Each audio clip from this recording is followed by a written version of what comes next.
Alrighty, let's see if I can knock this out. I don't have a lot of time. The sun is very low, and I'm kind of driving west, so I might get washed out here in a moment. But I want to tell a story while it was fresh on my mind. The story I wanted to tell you about today was I had a woman stomping up and down the road calling me a racist today. And this is something that actually happens frequently under these circumstances. It's definitely not the first time this has happened to me. It's not exactly something that I get too broken up about, but I wanted to tell the story today because it's fresh on my mind. And I don't know, that's probably the most important time to tell these kind of stories. But let's just say I was in a situation where I was one white police officer and I was in the middle of a dispute between 4 black women. And because I didn't side, because I appeared to side with one group of black women over a different group of black women, that made me a racist. Because I preferred one black person over another black person. I don't quite understand how that works, but that's the fact of the matter. A little bit of backstory to this particular situation. I was called to a custody dispute. This young woman she's 24 years old and has a 5-year-old child with some piece of garbage that lives in the area where I work. She has some kind of written custody agreement, and she was supposed to meet this piece of garbage at a local police station to do a custody exchange. She showed up at the custody exchange and he did not. So she looked at the paperwork and had the address where this guy is supposed to be living.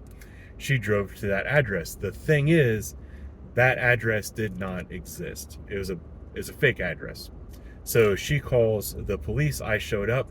I got the scoop of what had happened, and I said, I'm sorry, if it's a fake address, it's a fake address. I can't find him at a fake address. So here's what I'll do. This is an interference with custody. I will go ahead and take a report. You have to take this report down to the courthouse and let them know that he is not complying with your court agreement. They will take that information. They will try to mediate between you guys. And if he still refuses to comply with the court order, they will start handing down charges. That's the way it works in Ohio. Specifically, that's the way it works in the jurisdiction where I am the police. The young lady seemed like she was okay with that while she was upset. The young lady's mother, who was a year younger than me, she's 42 years old, she was not okay with that. She said, well, that's fine, you can do whatever paper you're gonna do, but I'm not leaving this block until I get my grandbaby back. I said, ma'am, you can have whatever attitude you want, but it's not gonna change the fact that we don't know where this grandbaby is, so you're wasting your time. The court closes in 2 hours. I'd recommend that you get down to the court if you want to do something productive with this situation. To which she had some more choice words for me until she just stomped off. She stomps off, daughter gets in her car, drives away. I go down the road to the substation to do my paperwork. That's when the radio dispatcher comes on and says, hey, Ben, you and that car that I just had out on that scene, I need you to go back because the caller is calling in. She's refusing to give her name or information or answer any questions, but she's screaming that there is a female that just pointed a gun at her. She wants the police out here now. So grandma somehow walked down the block and found this baby dad's address. She starts going up and banging on baby dad's door saying, give me my grandbaby or else I'm going to come in there and, I don't know exactly what she said, but you guys kind of know how this stuff goes. So baby dad wasn't there, but his new girlfriend and her friend were. So they approached the door with the firearm and said, you better get off my porch. That's when old lady calls the police. When I get there, she's standing in the middle of a 4-lane street, blocking traffic, yelling and screaming at the women in the house that allegedly had just threatened to shoot her. I asked her to get out of the road. She did not comply. I told her to get out of the road. She did not comply. That's when Officer Ben's special face came out. Officer Ben's special face gets in your face and talks in a manner that makes you believe that violence is heading your way if you do not comply with what Officer Ben says.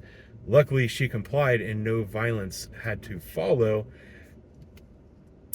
And that's where we got to, I've got now this dispute between 4 women. So I get her calmed down enough. I explained to her that these people are allowed to have a firearm in their house. They're allowed to use a firearm to defend themselves. They're specifically allowed to display a firearm when they're on their own property. That is not a crime at all. Never a crime. Not in Ohio. So I get her at least calm enough for that. I go up and I talk to these ladies. They explain that the child's father is not there, that the child is not there, that they just want to stay in their house, remain in peace. So I convince them to stop talking back with the women that are outside. I convinced them to stay inside, which they complied for a good amount of time. We were out there for a really long time. But I go back over and I talk to Mom and Grandma. And I tell them, listen, they're saying that he's not there.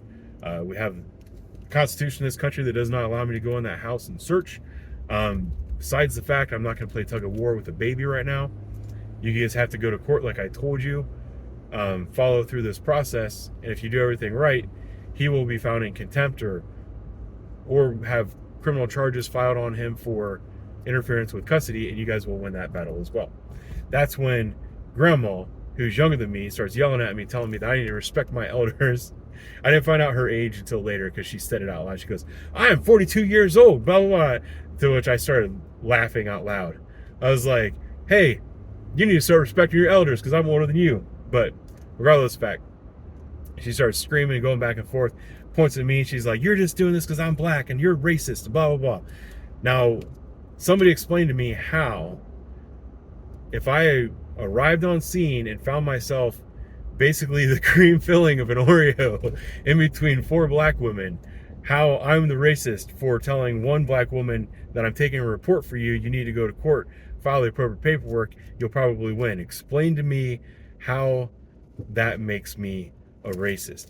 But this is how it generally goes. These are the instances where I get called racist or where white police officers get called racist, and has nothing to do with race at all. It has everything to do with one person, and this is actually one of the reasons that people hate the police so much. This is what my buddy Lenny over at Poorly Made Police Memes says often, is that we are the last people on earth to tell people no. You know, nobody in our society tells you no anymore. You can basically have whatever you want whenever you want it.